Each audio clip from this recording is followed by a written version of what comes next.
Alors je vais commencer cette vidéo par une présentation de la plus simple des méthodes que j'utilise pour investir de manière très spéculative et très agressive sur les actions pour une durée de quelques semaines à quelques mois maximum.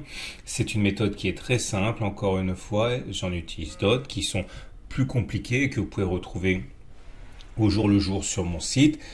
Voilà pour les bases. Alors, on a une situation où on recherche systématiquement les actions qui sont en tendance fortement haussière. Une tendance fortement haussière sera caractérisée par le fait que la moyenne mobile à 20 semaines est ascendante et qu'elle est au-dessus de la moyenne mobile à 50 semaines qui est elle-même ascendante et les cours sont solidement perchés au-dessus de ces deux moyennes mobiles. Uniquement dans ces situations, je chercherai à acheter une action. Dans tous les autres cas, dans cette méthode, je ne cherche pas à acheter. Par exemple, lorsque les cours sont sous la moyenne mobile à 20 semaines ou sous la moyenne mobile à 50 semaines, ou encore lorsqu'ils sont au-dessus de la moyenne mobile à 20 et à 50 semaines, mais que ces mêmes courbes ne sont pas tous les deux ascendantes, ou encore, enfin, lorsque les cours sont bien au-dessus de la moyenne mobile à 20 et 50 semaines, mais qu'une seule des deux croît, par exemple. Clairement, toutes les situations où on n'est pas au-dessus d'une moyenne mobile à 20 semaines croissante, elle-même au-dessus d'une moyenne mobile à 50 semaines croissante, ne m'intéressent pas dans ce système particulier. Typiquement une situation très haussière sur une action. Et lorsque nous sommes dans une telle situation, statistiquement, on a plus de chances d'aller chercher la prochaine résistance que de ne pas le faire. C'est-à-dire qu'on a plus de chances d'aller revisiter le précédent niveau de prix qui a bloqué les cours que de ne pas le faire. Cela donne ceci. Voilà une résistance, c'est la zone qui est bleue, une zone qui a martyrisé les cours ici 2 fois de suite ou encore là-haut. Et lorsque l'on est en tendance haussière, comme c'est le cas ici, les cours ont plus tendance à aller chercher une percussion contre cette résistance que de ne pas le faire. J'achèterai lorsque l'on clôturera au-dessus de cette résistance et tout de suite, je mettrai un stop loss au cas où on reviendrait significativement en dessous de la résistance. Clairement, si j'achète ici, je mets mon stop loss là. Si j'achète ici, au-dessus de la résistance, je mets mon stop là. Et il faut savoir également que ce stop loss est mis pour une raison particulière, c'est que si l'on repasse en dessous d'une ancienne résistance qui est devenue support, il y a de fortes chances pour que la baisse s'accélère, chose que je ne veux pas puisque que je ne veux pas endurer, puisqu'encore une fois, c'est du trading très spéculatif et ce sont des opérations qui sont destinées à produire leurs effets très rapidement ou elles, encore une fois, ne m'intéressent pas. Voilà un exemple, on est bien face à une résistance. Lorsque cette résistance a été passée sur cette bougie, tout de suite j'achète, je mets mon stop par exemple à moins 10% et il faut que mon premier objectif soit au moins à 10%, c'est-à-dire qu'il faut que le ratio gain-risque soit au moins de 1 pour 1, c'est-à-dire que le gain potentiel soit au moins égal à la perte potentielle si les cours redescendent chercher le stop loss. La logique elle est simple, si on fait des gains qui sont tendanciellement supérieurs aux pertes potentielles, et bien même si on a raison une fois sur deux seulement, sur le long terme on s'enrichit puisqu'on gagne plus lorsque l'on gagne que l'on ne perd lorsque l'on s'est trompé. Alors, on va passer tout de suite aux analyses individuelles.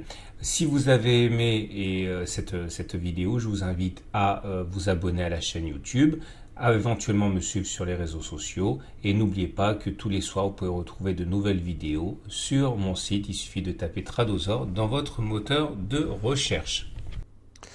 Salut, c'est Trado, je suis content de vous retrouver pour la mise à jour du Trado Screener et on va prendre pour exemple aujourd'hui Eurobioscientifique dont la progression appelle forcément des questionnements. Donc le Trado Screener, je vous rappelle, vous allez sur le site, vous cliquez sur Trado Screener et vous avez les 250 actions les plus tradées qui sont automatiquement notées. Et évidemment, avec la belle progression à laquelle on assiste, Eurobioscientifique est en tendance positive avec une note de plus 3 en données hebdomadaires de moyen terme sur une échelle allant de moins 3 à plus 3. Autrement dit, la tendance est très haussière en données hebdomadaires. Elle est d'ailleurs également en données journalières avec une note de plus 3 sur une échelle également allant de moins 3 à plus 3. C'est pas la seule action qui soit très bien notée cette semaine par le TradoScreener. Généralement, vous pourrez trouver beaucoup de biotech qui sont bien notées. Ça se voit dans cette colonne-là avec le nombre de notes positives. On va donc basculer du côté d'Eurobioscientifique et voir ce que l'on peut effectivement déduire. Donc là nous sommes, on va commencer par les données mensuelles pour bien comprendre les obstacles qui pourraient se trouver sur notre chemin. Donc chaque bougie que vous voyez ici correspond à un mois de cotation. Donc, évidemment cette bougie n'est pas complètement fermée puisque nous ne sommes pas à la fin du mois. Par contre vous voyez la démesure de la bougie de février par rapport aux bougies précédentes.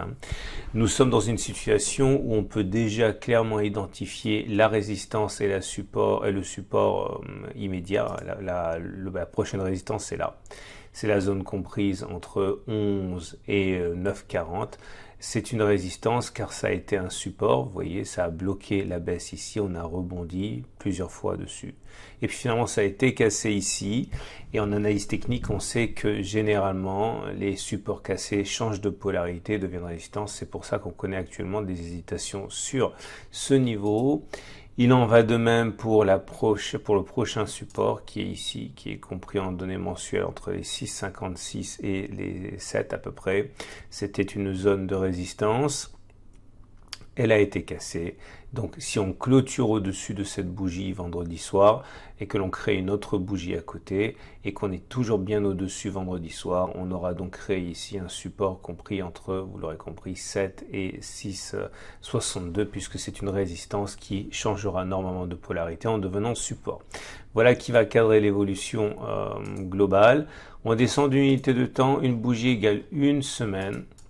Quand vous pouvez le voir, les zones rouges apparaissent par transparence. C'est la zone de résistance ici qui nous intéresse et qui nous bloque. Comme vous pouvez également le voir, on est vraiment face à un cas d'école de biseau descendant. Voilà, ça c'était les deux obliques descendantes et convergentes qui formaient la figure de biseau descendant. Il faut savoir que les biseaux descendants se cassent plus souvent par le haut que par le bas. En ce sens, ce qui s'est passé ici n'est donc absolument pas un hasard. On voit également au niveau des résistances et des supports que on n'a rien de véritablement significatif. On a plein de petites résistances et plein de petits supports, mais celle qui nous intéresse le plus, c'est celle qui est au-dessus de nous, entre 9,40 et 11,05. Alors la tendance à présent, comme vous pouvez le voir, la tendance elle est très haussière. Elle est très haussière car nous sommes au-dessus d'une moyenne mobile à 20 semaines qui monte et au-dessus de la moyenne mobile à 50 semaines qui monte, et nous sommes avec une moyenne mobile à 20 semaines qui est au-dessus de la moyenne mobile à 50 semaines. Donc au regard de la méthode de trading que vous pouvez retrouver à la fin de cette vidéo-ci, on est en tendance effectivement qui est haussière. Alors si on avait pris le dernier signal que le système dictait de prendre, c'était ici. Je vous rappelle encore une fois que vous trouvez la méthode à la fin de cette vidéo. C'était sur ce niveau-là qu'il fallait acheter au regard de mon setup, celui que je partage avec vous. Et si on l'avait fait avec un stop loss qui aurait été mis en dessous de cette zone-là, mettons par exemple à moins 8%, eh bien on pouvait bénéficier de la hausse à laquelle on assiste actuellement avec 65 à 85%. Donc simplement pour que vous sachiez où on en est, mais maintenant que l'on a saisi, si on a saisi ce signal haussier, on n'est plus sur une zone actuellement où les opportunités sont criantes. Alors si j'avais Eurobioscientifique en portefeuille, et je ne l'ai pas tout simplement parce que j'ai pas vu la semaine dernière ce signal qui s'est présenté, ce que je ferais à titre personnel, c'est que je n'achèterai pas maintenant. Je pourrais éventuellement même prendre quelques bénéfices, mais ce n'est pas une obligation puisqu'on est sur une zone de résistance qui risque peut-être de poser problème. Si on en a en portefeuille, si j'en avais en portefeuille, je le conserverai, mais encore une fois, avec peut-être la possibilité de prendre des bénéfices partiels, bien que ce ne soit pas obligatoire. Nous avons également l'Ichimoku qui confirme tout ça. Alors si je mets l'Ichimoku ici, vous allez voir, le nuage, il est également ascendant. Okay, ce qui garantit également la tendance haussière au niveau de l'Ichimoku. Tant qu'on sera au-dessus d'un nuage ascendant, on sera en tendance haussière. Donc il n'y a absolument aucun signe d'inversion de tendance pour Eurobioscientifique pour l'instant. La tendance est bien haussière, je le répète, sur cette unité de temps. On va terminer avec les données journalières pour ceux qui s'intéressent au trading de court terme. Et nous avons une situation qui est également globalement positive. On voit bien sur la bougie de mardi les difficultés que l'on a eues en se confrontant à cette résistance qu'on a mentionnée. Là aussi, la tendance est toujours haussière. On est au-dessus de la M20 qui monte, au-dessus de la M50 qui monte, au-dessus d'un nuage qui monte. Donc voilà, pour l'instant, je le répète, aucun signe d'inversion de tendance, tout au plus la présence à remarquer, à noter d'un obstacle ici qui pourrait poser problème. Donc si on fait le bilan de tout ça, dans un contexte de tendance haussière, on a plus de chances de continuer à percuter les résistances que de ne pas le faire. Ça, ce sera valable tant que l'on restera au-dessus, je l'ai dit, de la M20 et de la M50 qui montent toutes les deux.